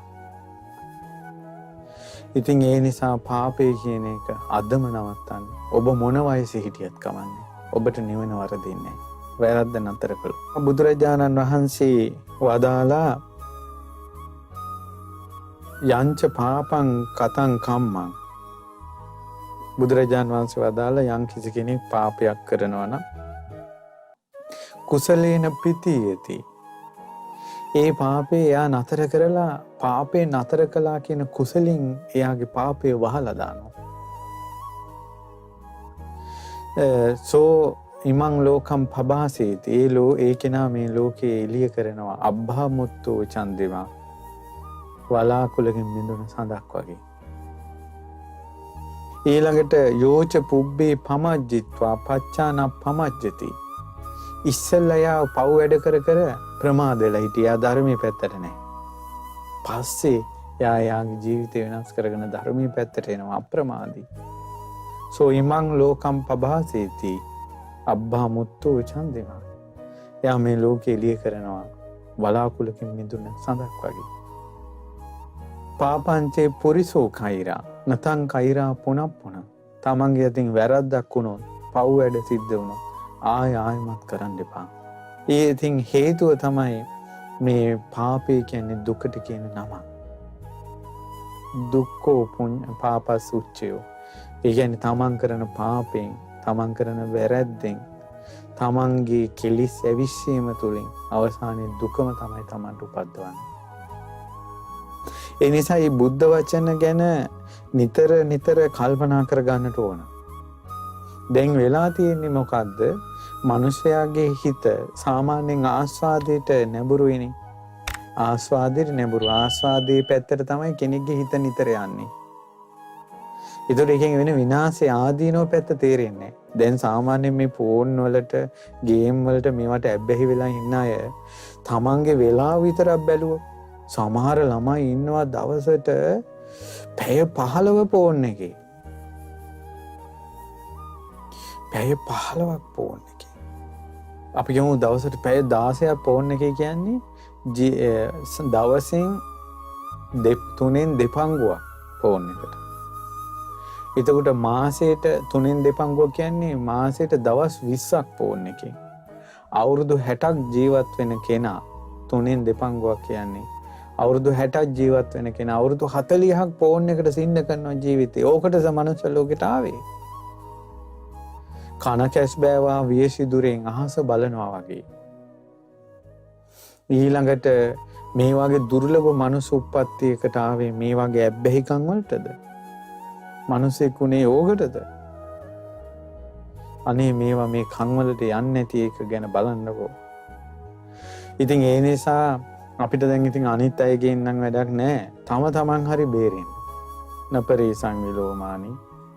මේ අපි ධර්මයේ දේශනා කරන්න දහං අවවාදයක් විදිහට බුද්ධ අවවාදයේ විදිහට මේවා සිහි කරනවා මිසක් සත්‍ය වශයෙන්ම තියෙන්නේ තමන්ට මේකෙන් ගැලවිලා යන්න එක තමයි. දරුවන්ට ධර්මයේ කියලා දීලා යහපත කියලා දීලා යන්නේ නැත්නම් අපිට අර හෙල් ගල් දාලා වලගොඩලි පුරවන්න බෑ වගේ. මුළු පෘථුවිය මේ සමතලා කරන්න බෑනේ කෙනෙකුට. ඒ වගේ මේ හැම ප්‍රශ්නයක්ම විසඳන්න බෑ. තමන් හරි ගැලවිලා යන්න ඕන. තමන් හරි ගැලවෙ. ඒකයි නිතර මං කිව්වේ ධර්ම දේශනාවක් අහන්න නැතුව දවසක් ගෙවෙන්න දෙන්න එපා. මේ ධර්මය අහලා පුංචි හරි තමන්ගේ පුළුවන් වැරදි අඩුපාඩු හදාගන්න. ඊළඟට තිසරණේ කියන එක කලාතුරකින් ඇහෙන දෙයක්. ඒ නිසා බුදුරජාණන් වහන්සේ ගුණ අහන්න, ධර්මයේ ගුණ අහන්න, සංඝ රත්නයේ ගුණ අහන්න. මේ බලන්න ඉදිරියට තියෙන ව්‍යසනවල කෙලවරක් නැහැ. මේ ළමා ලපටි ඔක්කොම ගෙවල් වලට වෙලා ෆෝන් එකට ආවා. ඊට පස්සේ එහින් ඉස්කෝල ටික නැහැ. එහින් වසංගතේ. ඊළඟට මේ හිරගෙවල් වල ඉන්න අපරාධ කරපු මිනිස්සු දැන් ආපහු එළියට එනවා. ඊළඟට මොකක් වෙයිද දන්නේ නැහැ. එහින් දේශපාලන තියෙන එක අරුබුද, එහින් ලෝකේ තියෙන ගැට, ඊළඟ ලෝක යුද්ධයකට යන්න තියෙන කතා බහ, ඊළඟට මේ විදින එන්නත ගැන මිනිසුන්ට සැකයි. දැන් එන්නත නිසා මොනව වෙයිද කියලා. වසංගතේ නිසා මොකක් වෙයිද? මේ වාගේ මහා ගිනි ජංජාලයක තමයි මේ සත්වයා වාසය කරන්නේ. ඒ නිසා පින්වතුනි මේ පණගෙන්ද යන්න කලින් තුනුරුවන්ගේ ජීවිතේ පූජා කළා. තමන්ගේ ජීවිතේ වැරදි අඩුපාඩු හදාගෙන පොම්පෝයේ දවසට අටසිල් සමාදන් වෙලා පංචශීලයේ ආරක්ෂා කරන තුනුරුවන් වන්දනා කරන ජීවිතේ තිසරණී පැත්තට යොමු කරගන්න. සද්ධා සීල සුතු ත්‍යාග ප්‍රඥා කියන සීක බල ධර්ම සිහි කරමින් වාසය කරන්න පුරුදු කරන්න. ඉතින් ඒ නිසා මේ පින්වතුන්ට අවසානයේ අපිට කියන්න තියෙන කාරණාව තමයි බුදුරජාණන් වහන්සේ අර ධර්මය උපස්දිනාට දුන්න අවවාදී ලොකු කතාවක් තියෙනවා. ඒක තමයි කෙනෙක් දුගතියකට වැටුණොත්, තිරිසන් ලෝකයකට වැටුණොත් නැවත තිරිසනෙක් වෙන්න තියෙන ප්‍රවණතාවය වැඩි. නිරේ වැටුණොත්, තිරිසන් ලෝකෙ වැටුණොත්, പ്രേත ලෝකවල වැටුණොත්, ඒ දුගතියට වැටුණොත් ලේසි නෑ ආය ගොඩ එනවා කියන්නේ. දුර්ලභ මනුෂ්‍ය ජීවිතයක් ලැබුණේ. ඉතින් ඒ සංසාරයේ දෙතිස් කතා නච්ච ගීත වාදිත විසූක දස්සන මේ විගඩන් මේ ඔක්කොම ටික සංසාරේ ඕන තරම් තියෙනවා. සංසාරේ නැති කලාතුරකින් ලැබෙන දේ තමයි මේ තිසරණය. මේ බුදුරජාණන් වහන්සේගේ බණ පද ඇහෙන එක. ඒ ඇහෙන වෙලාවෙත් අනේ මේ ජීවිතේට විතරක් ඔය වෙන වැඩ ටික පසෙක තබලා ධර්මයේ වෙනුවෙන් ජීවිතේ කැප කරන්න. තමන්ගේ දිනෙදා කටයුතු කරගන්න ගමන් ධර්මයේ වෙනුවෙනොත් දවසේ වෙලාවක් වෙන් කරගන්න. මම බුදුරජාණන් වහන්සේගේ ශ්‍රාවකයෙක් කියන එක නිතර සිහි කරන්න. පංචශීලයේ ආරක්ෂා කරගන්න. නිතර ධර්මය අහන්න. ජීවිතේ කවදා හරි කොතනක හරි තමන්ගේ වැරද්ද නතර කරන්න. අද මම ඒකයි කිව්වේ අපෙනොත් ධර්මයක් අහලා ඔබගේ ජීවිතේ වෙනස් වුණොත් ඔබට රහතන් වහන්සේලා ළඟ බුදුරජාණන් වහන්සේලා ළඟ ඔබගේ ජීවිතේ වෙනස් වෙනවා කියන එක සිද්ධ වෙනවාමයි. ඒ නිසා අඟුලිමාල සෑය වඳින්න, රුවන්වැලි මහ සෑය වඳින්න, ජීවිතේ අඩුපාඩු හදාගන්න ශක්තිය ගන්න, මේ ධර්මය අහලා ධර්මයේ ශක්තිය ගන්න, එරන් ජීවිතේ වෙනස් කරගන්න. ඒ නිසා ඔයාලගේ ජීවිතවල තියෙන අඩුපාඩුකම්, ඇබ්බැහිකම් දුරින් දුරු කරගෙන ඔබගේ ජීවිතේ ධර්මයෙන් සුවපත් කරව ගන්න. ලොකු කුඩා සියලු දෙනාටත්, තරුණ දූපතුන්ටත්, වැඩිහිටියෝ ඔබ සියලු දෙනාටත් අපි ආශිර්වාද කරනවා. උතුම් බුද්ධානුභාවයෙන්, ධම්මානුභාවයෙන්, සංඝානුභාවයෙන්, අඟුලිමාල මහරහතන් වහන්සේගේ තේජානුභාවයෙන් අද මේ ඔබට අනුකම්පාවෙන් මේ ධර්මයේ දේශනා කළේ. මේ ධර්ම දේශනාවේ පින් බලෙන් ඔබගේ ජීවිතයේ අඩුපාඩු දුරු කරගෙන ධර්මයට ජීවිතේ පමුණවාගෙන ගෞතම බුද්ධ ශාසනයේ පිහිට පිළිසරණ ලබන්නටත් නිවනින් සැනසෙන්නටත් මේ පින් හේතු වාසනාම වේවා.